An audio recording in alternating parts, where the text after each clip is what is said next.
अस्सलाम वालेकुम twelfth class, कैसे हैं आप? में देखे रहे आज हम चैप्टर नंबर 13 का टॉपिक 13.2 करेंगे। ठीक है, जैसे कि आप लोगों को नजर आ रहा है, स्क्रीन पे भी आप लोगों को नजर आ रहा होगा और यहाँ पे भी आप लोगों को नजर आ रहा है काइनेटिक थ्योरी ऑफ गैसेस। अब हमने पढ़ना है कि काइनेटिक थ्योरी ऑफ गैसेस क्या है। इसमें हम क्या पढ़ेंगे, एक बार मैंने इंग्लिश में डेफिनेशन लिखी हुई आप लोग देख सकते हैं। The kinetic theory of gas describe the molecular composition of gas and there motion. इसमें वो कह रहा है कि काइनेटिक थ्योरी ऑफ गैस बताती है कि गैस किन ज़र्रात पर मुश्तमिल होती है और वो कौन से ज़र्रात किस तरह हरकत करते हैं। ठीक है, ये दोबारा से सुन ले। काइनेटिक थ्योरी ऑफ गैस हमें बताती है, डिस्क्राइब करती है कि ये जो मॉलिक्यूलर्स है किन ज़र्रात पर मुश्तमिल होती है और ज़र्रात किस तरह हरकत करते हैं। Composition of gas and motion, किस तरह हरकत करते हैं। तो आप लोग बुक रीडिंग जो सामने आप लोगों को नजर आ रही होगी वहां से भी देख लें। और यहाँ पे वो कह रहा है कि जो काइनेटिक थ्योरी ऑफ गैस है ना, ये अपनी मर्जी से हरकत बिल्कुल भी नहीं करती। इसको मुसलसल तौर पर जो है ना पार्टिकल्स वो मूव कराते हैं। ठीक है, मॉलिक्यूलर्स में मुश्तमिल होता है, इस ज़रात को कंटिन्यूसली मूव करवाते हैं। अच्छा, वो टकराते किस तरह है और उनमें जो पोजीशन है, मतलब हरकत किस तरह पैदा हो जाती है, आगे हम पढ़ेंगे। तो आप लोगों ने ये आप लोगों को काइनेटिक एनर्जी का पता चल गया है। अगेन मैं बता रही हूँ, काइनेटिक थ्योरी ऑफ गैस वो होती है, वो हमें बताती है कि जो मॉलिक्यूलर्स हैं वो किस तरह हरकत करते हैं, कि जो ज़रात है किस ज़रात पर मुश्तमिल होती हैं, किस तरह हरकत करते हैं। और ये दो चीज़ें हमने इस डेफिनेशन में पढ़ी हैं। ठीक है, तो अगेन आप लोग को समझ आ गई है, ये पेपर में आती है, इंपॉर्टेंट है, आप लोग इसको अच्छे तरीके से लिख लें। ठीक है, नोट कर लें आप लोग इसको।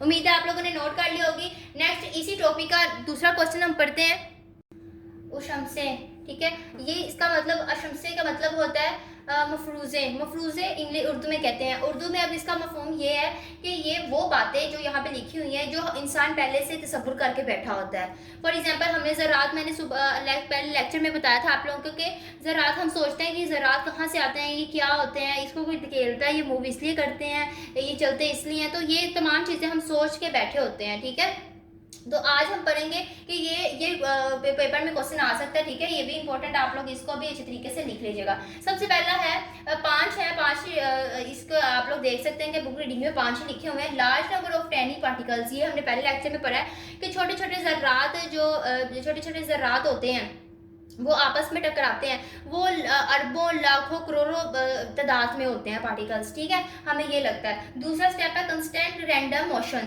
कि ये किस तरह हरकत कहते हैं। इसको कोई धकेलता नहीं है, हमें ये तो कि कोई धकेलता है लेकिन इसको कोई धकेलता नहीं है। ये खुद ही जब आपस में टकराते हैं तो ये किसका नाम है, इनकी हरकत मूव कर जाती है। ठीक है, और परफेक्टली इलास्टिक कलेक्शन, ये जो है ना इसके साथ ये जो कंस्टेंट वाले ये खुद ही हरकत करते हैं रैंडम, कभी उधर इधर।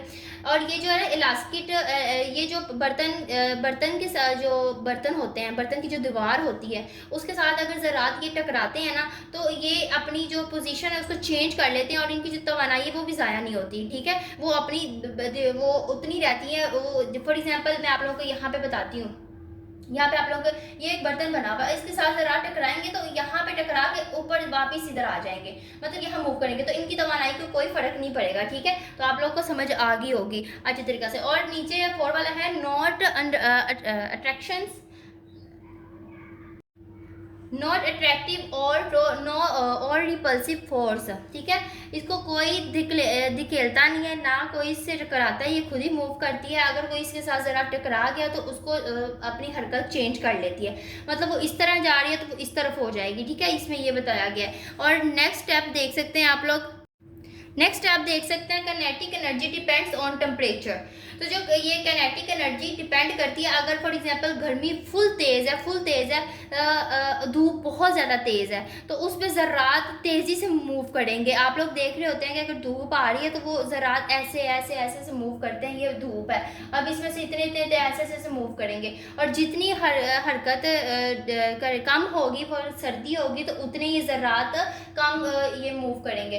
तो इसलिए कहते कहते हैं कि जो टेम्परेचर ठंडे टेम्परेचर से ज़रात से ज़्यादा गर्म टेम्परेचर में ज़रात ज़्यादा मूव करते हैं। ठीक है, आप लोगों को ये 5 स्टेप्स की समझ आ गई होगी। अब इसको अच्छे तरीके से आप लोगों ने याद करना है। इसको आप लोग नोट करें। ये टॉपिक है 13.2 का, ये शॉर्ट क्वेश्चन आ सकता है। ये जो पहला 13.1 और 13.2 है ये शॉर्ट क्वेश्चन के लिहाज से है। इसमें सिर्फ और सिर्फ आप लोगों ने समझना है और ये क्वेश्चन याद करने हैं। अगर जिसको ये 5 पॉइंट्स याद हो गए उसको ये पूरा चैप्टर याद हो गया, क्योंकि ये पूरी थ्योरी ही ज़रात पे बनी हुई है। और ये सारा इसमें यही है कि ये ज़रात ज़्यादा बहुत ज़्यादा बड़े तादाद में होते हैं। दूसरा इसमें बता देते हैं किस तरह मूव करते हैं। तीसरा वो बता सकते हैं कि अगर किसी बर्तन के साथ वो टकराते हैं तो वो अपने हरकत को तवानाई को ज़ाया तो नहीं करते, बिल्कुल भी नहीं करते। वो तवानाई ज़ाया नहीं करते, उसी हालत में जितना वो मतलब फॉर एग्जांपल जितनी हरकत से वो बर्तन के साथ टकराते हैं उसकी दीवार के साथ, उतनी हरकत से वो वापस आ जाते हैं। कोई जोर नहीं लगता। या फॉर एग्जांपल एक चीज़ लगती है किसी दीवार के साथ तो वो अपनी जब उसको वापस आती है, ठीक है, रिटर्न आती है, तो उसकी जो तवानाई होती है वो थोड़ी कम हो जाती है। फॉर एग्जाम्पल आप बॉल ले लें, बॉल को जितनी स्पीड से फेंकेंगे, अगर आगे दीवार है, अगर कोई दूसरा जो एक बॉल होता है दूसरा फुटबॉल वाला एक दूसरा बॉल होता है, उसको फेंकेंगे ना उतनी वो स्पीड से नहीं आएगा जितनी वो स्पीड से गया होगा। लेकिन ये ज़रात उतनी स्पीड से जाएंगे और उतनी स्पीड से वापस आएंगे। ठीक है, और यहाँ पे है कि इनका कोई ट्रैक्शन नहीं होता, कोई इनको धकेलता नहीं है, कोई कुछ नहीं करता। ठीक है, ये आपस में ही खुद ही टकराते हैं और अपनी हरकत चेंज कर लेते हैं। ये खुद ही चलते हैं, इनको कोई मूव नहीं करवाता। ठीक है, और काइनेटिक एनर्जी वही मैंने अभी बताया कि डिपेंड करता है टेम्परेचर पे। सर्दी हो तो ये कम मूव करते हैं, गर्मी हो तो ये ज़्यादा मूव करते हैं। इसी तरह अगर मौसम ठंडा हो तो ये सेम उसी तरह। ठीक है, तो ये आप लोगों को उम्मीद है कि याद हो गए होंगे। ये पेपर के लिए इंपॉर्टेंट है। आप लोग नेक्स्ट लेक्चर पे इंशाल्लाह हम लॉन्ग आ रहा है हमारा 13.2 पे हमारा जो है ना वो लॉन्ग आ रहा है। ठीक है, वो अब हम याद करें जो 13.2 पे 3 पे है ना वो हमारा लॉन्ग आ रहा है। तो लॉन्ग के लिए तैयार है। बस आप लोगों ने इसको अच्छे तरीके से ये 2 टॉपिक्स को याद कर लेना है। इसमें MCQs भी आएंगे और शॉर्ट क्वेश्चन भी आएंगे। मैं अगेन बता रही हूँ, जिसको इन पॉइंट्स की समझ आ गई है तो उसको पूरा चैप्टर, हाफ से ज़्यादा चैप्टर याद हो गया। ठीक है, उसमें सारी चीज़ें यही हैं।